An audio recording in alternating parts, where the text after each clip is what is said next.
আমার ভীষণ ভয় করতেছে। কাজ শেষ, অহন তাড়াতাড়ি পালাই চল, কেউ দেখলে খবর হইয়া যাইব। ঠিক কইছস, শিগগিরই চল পালাই, ওস্তাদরে গিয়া খবর দেওয়ান লাগবো।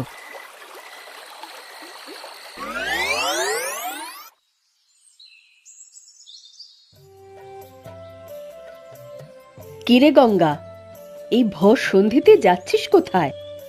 আর বলো না দাইমা, ঘরে এক ফোঁটা জল নেই। এই গায়ের আশেপাশে তো কোনো পুকুর ডোবা নেই যে জল নিতে পারি। সেই কাঁচা রাস্তা পেরিয়ে জঙ্গলে যেতে হয় বড় পুকুরে। সে ঠিক আছে, কিন্তু তুই এই সন্ধেতে পোয়াতি অবস্থায় একা কেন বেরিয়েছিস? এমনিতেই শুনেছি জায়গাটা ভালো নয়, কাউকে সাথে নিলি না কেন? কাকে আর সাথে নেব, সে আমি সামনে নিতে পারবো। তা তুমি এই সময় কোত্থেকে এলে? আর বলিস না, তুই তো জানিস আমার ঘরের কি অবস্থা। ঘরে বাইরে সব সামলাতে হয় একা একা। কাজ ছেড়ে এই এখন আসতে পারলাম। মানুষটা তো সেই বছর ধরে বিছানা ছেড়েই উঠতে পারে না। তুমি বরং তোমার স্বামীকে এবার একটা ভালো ডাক্তারের কাছে নিয়ে যাও, বুঝলে দাইমা? এভাবে মানুষটা ঘরে পড়ে পড়ে একদম শেষ হয়ে যাচ্ছে গো। খুব মায়া হয় মাঝে মাঝে দেখলে। ভালো ডাক্তার যে দেখাবো তার জন্য তো পয়সা কড়ি লাগে। মানুষের বাড়ি বাড়ি কাজ করে আর দায়ের কাজ করে কি ভালো ডাক্তার জোটে কপালে? আহ, ছাড় ওসব কথা। তুই বেশি রাত করিস না। এমনিতেই পোয়াতি অবস্থায় ঘর থেকে সন্ধেবেলায় বেরোতে নেই, তার উপর তুই যাচ্ছিস বড় পুকুর। সাবধানে যাস, শাড়ির আঁচলে একখানা গিট বেঁধে যাস, তাহলে আর ক্ষতি হবে না। আচ্ছা বেশ, যাই তবে।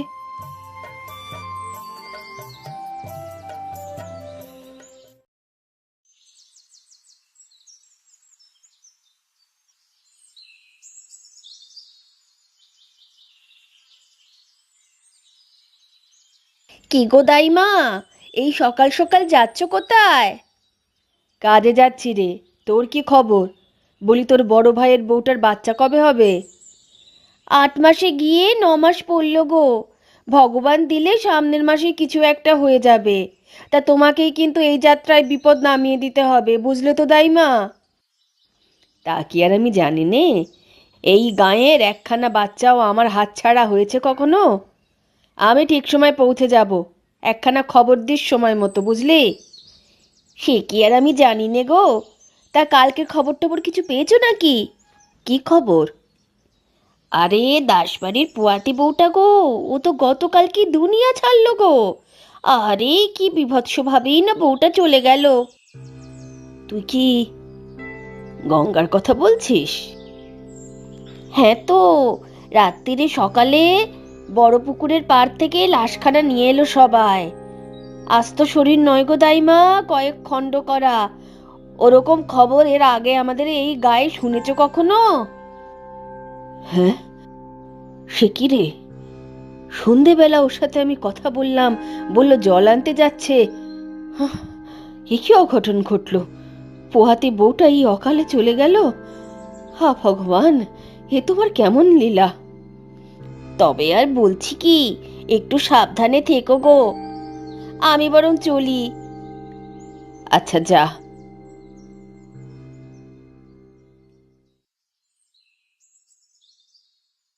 এ কি হয়ে গেল? বউটাকে এমন ভাবে মারলো কে? আহারে, কাল বোধহয় শেষবার আমার সাথে কথা বলেছিল।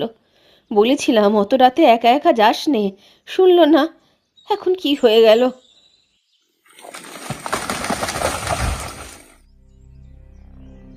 ও ভগবান, এ কি হলো?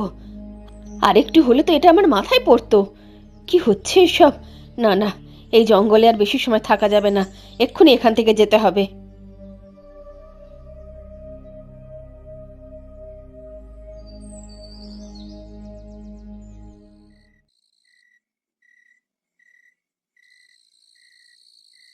কিরে লক্ষ্মী, এখন এলি?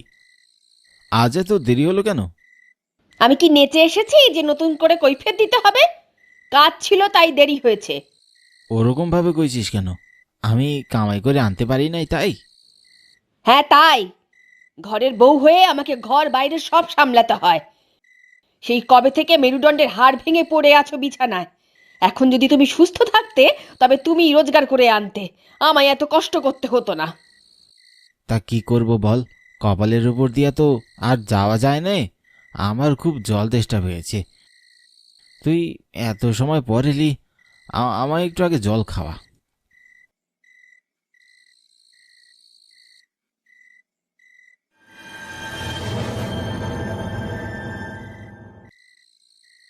এ কি, এ ভেতরে তো এক ফোঁটা জলও নেই। এবার কি হবে? আমি রাত্রিবেলা বড় পুকুরে যেতে পারবো না। এই শীতের রাতে কেউ ঘর থেকে বেরোয়? তবে জল পাবো কোথায়?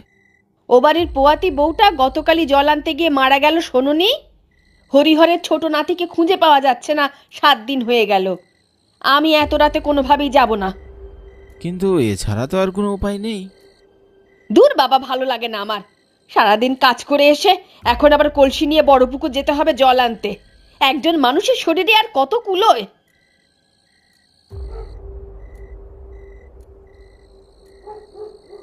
আমি এবার যাবো কি করে একা একা? হ্যাঁ, আমার সাথে এত রাতে বড় পুকুরে যেতে কেউ রাজি হলো না। কেউ রাজি হবেই বা কেন? যা শীত পড়েছে তাতে তো ঘর থেকে বেরোনোও দায়। ওখানে কাল এত বড় একটা ঘটনা ঘটলো, এরপর কেউ এই সময় যাবে নিজের জীবন দিতে? আমার পোড়া কপাল। কি আর করা, ভগবানের নাম নিয়ে গিয়ে দেখি, তারপর দেখা যাক বেঁচে ফিরতে পারি কি না। কি হুট করে এত কুয়াশা! আহ, আহ, আহ, কিছুই তো দেখতে পাচ্ছি না। কুয়াশায় সব ঢেকে গেল তো। হ্যাঁ, এবার কি হবে? ওরে বাবা রে, এবারকার মতন বাঁচিয়ে নাও ভগবান। কোনো মতে জলটা নিয়ে আসতে পারলে বাঁচি। আর কোনোদিন রাত্রির বেলায় ওইখানে যাব না। কুয়াশাতে কিছু ঠিক মতো দেখতেও পাচ্ছি না। উফ, কি জ্বালায় পড়লাম! বারবার মনে হচ্ছে কে যেন পেছন পেছন আসছে। কই, কাউকেই তো দেখতে পাচ্ছি নে। আমাকেও গলাটাও কেমন শুকিয়ে শুকিয়ে আসছে। কোনো বিপদে পড়বো না তো? ও ও মনে হচ্ছে কেউ একজন আমার পায়ে পায়ে হাঁটছে। ভগবান ভগবান, বাঁচিয়ে দাও গো। বেঁচে ফিরতে পারলে 10 টাকার হরির লুট দেবো।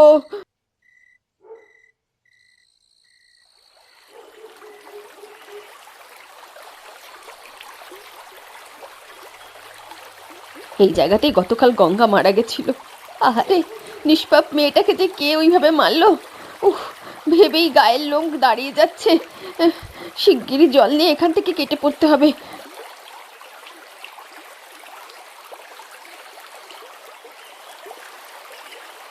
এ কি, এ তো ভূতের কাণ্ড! কলসি ডুবিয়ে জল নিচ্ছে কিন্তু এক ফোঁটাও জল উঠছে না। এটা কি করে সম্ভব? এবার কি হবে? আমার যে কিছু মাথায় আসছে না। দেখি, আর একবার চেষ্টা করে দেখি।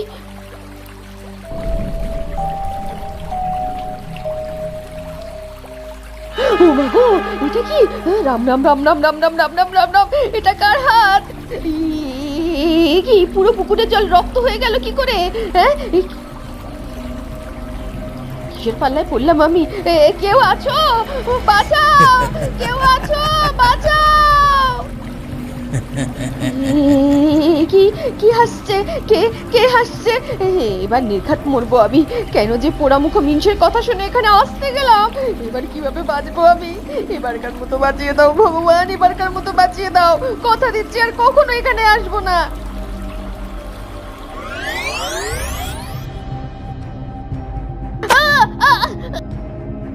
এখান থেকে যে করে হোক পালাতে হবে।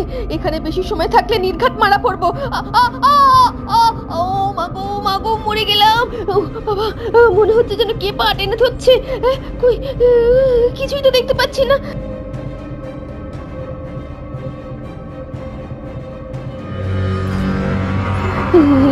কে কে আমাকে ধরলো? এরকম ঠান্ডা হাত তো কোনো সাধারণ মানুষের হতে পারে না। পিছনে ঘুরে দেখাটা কি ঠিক হবে? আস্তে আস্তে পেছনে ঘুরে দেখি একবার।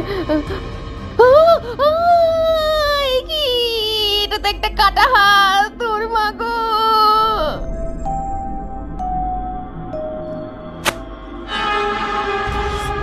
কি কানাই, এ কি অবস্থা তোর বাবা?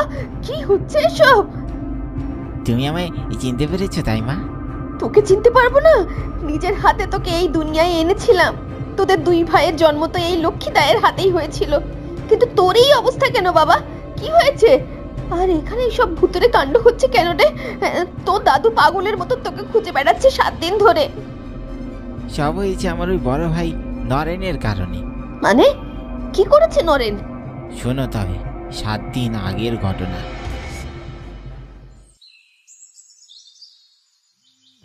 এবার নিশ্চিত আমার পরীক্ষাটা দেওয়া হবে। যা ভয়টাই না পেয়েছিলাম, ভেবেছিলাম দাদু টাকাটা জোগাড় করে দিতে পারবে না। এরপর দাদু যে বুদ্ধি দিল তাতেই সব সমস্যার সমাধান হয়ে গেল। নরেন দাদার বাড়ি আর বেশি দূরে নয়। এবারের মতন সব সমস্যা শেষ হয়ে গেল। দাদা, ও দাদা, দেখো তোমার ভাই কানাই এসেছে। ও নরেন দাদা, কি গো বাসায় আছো? কে? ও ও কানাই, কি কি হয়েছে কি? এত সাত সকালে এসে এরকম জঙ্গলির মতো ডাকাডাকি করছিস কেন? ভদ্রতা জানিস না? না ইয়ে মানে আসলে তুমি সাড়া দিচ্ছিলে না তো তাই। হ্যাঁ ঠিক আছে, হয়েছে। কি হয়েছে বল এবার।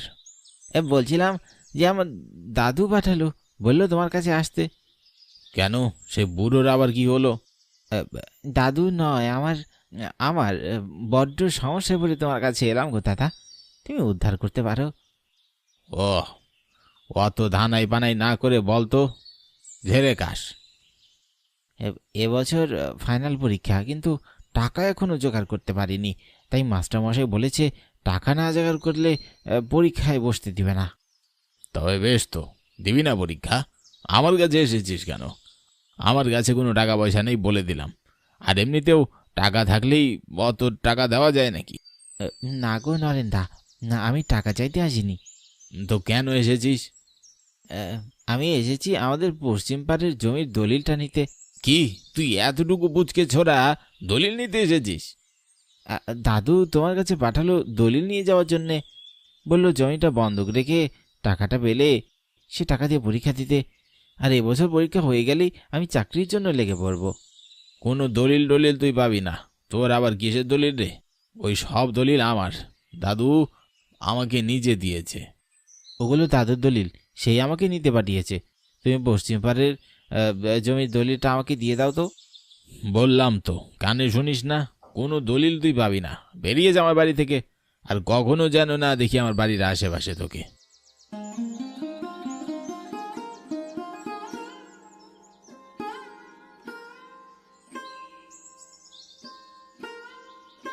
দলিল তো আজ আমি নিয়েই যাব। তোমার মনে নেই যখন তুমি চাকরি পাচ্ছিলে না, তখন দাদুর অর্ধেক জমি তুমি বিক্রি করে দিয়ে টাকা নিয়ে গিয়েছিলে? আমার বেলায় কিসের জন্য তুমি জমির ভাগ দেবে না? জমি যতটুকু তোমার ততটুকুই আমার। তুমি ভুলে যেও না আমি তোমার ছোট ভাই। রে আমার ভাই রে, তোর জন্য আমার এত বড় সম্পত্তি ভাগ করতে পারবো না। কান খুলে শুনে রাখ, জমি শুধু আমার একার। তুমি আমায় এভাবে ঠকাতে পারো না। আমি দরকার হলে গায়ের পঞ্চায়েতে যাব, তোমার কোমরে রশি বরাবো, তবুও নিজের সম্পত্তির ভাগ বুঝে নেব। কি বললি তুই? তোর এত বড় সাহস? আজ আমি তোকে বোঝাবো কত ধানে কত চাল। এই সব সম্পত্তি একা পাওয়ার জন্য যদি তোকে আমার মারতেও হয় তাহলে আমি তাই করতে রাজি।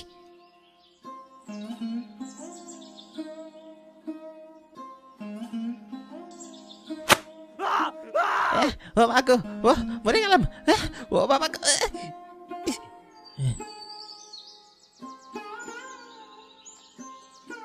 এ কি, রাগের মাথায় আমি কি করে ফেললাম?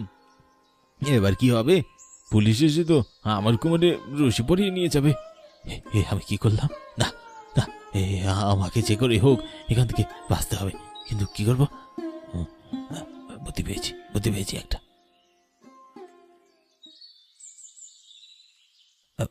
ভালো মতন টুকরো করে লাগেজে ঢুকাবি, এমন ভাবে যেন কাকপক্ষীও টের না পায়। হ্যাঁ, বুঝলি? হ্যাঁ ওস্তাদ, বুঝা গেছি। আপনি চিন্তা করেন না ওস্তাদ, এইসব খামে আমরা একদম পারদর্শী।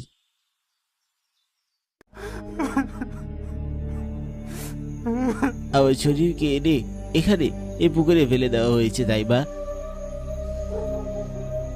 আমার শরীরকে এত টুকরো করা হয়েছে যে এখন চাইলেও আমার শরীর কেউ তুলে নিয়ে ওই সৎকার করতে পারবে না।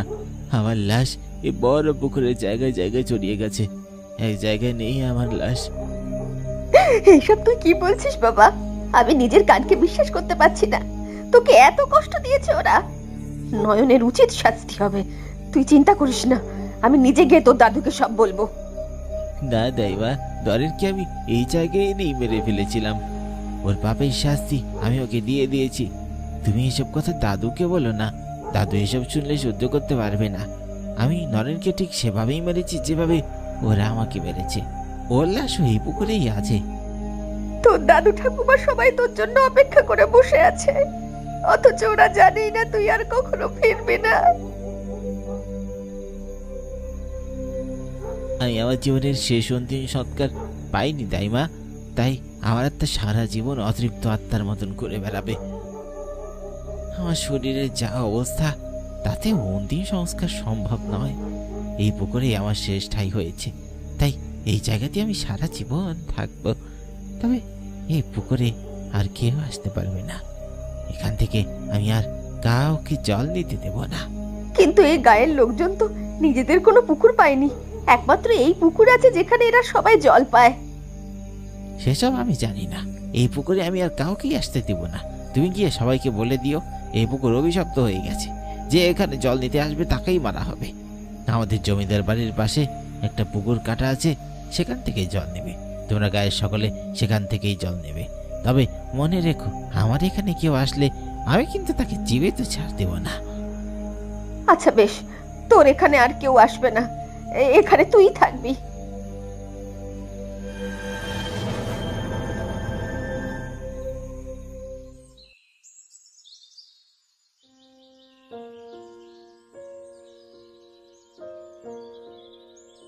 এ কি সর্বনাশা কাণ্ড গো!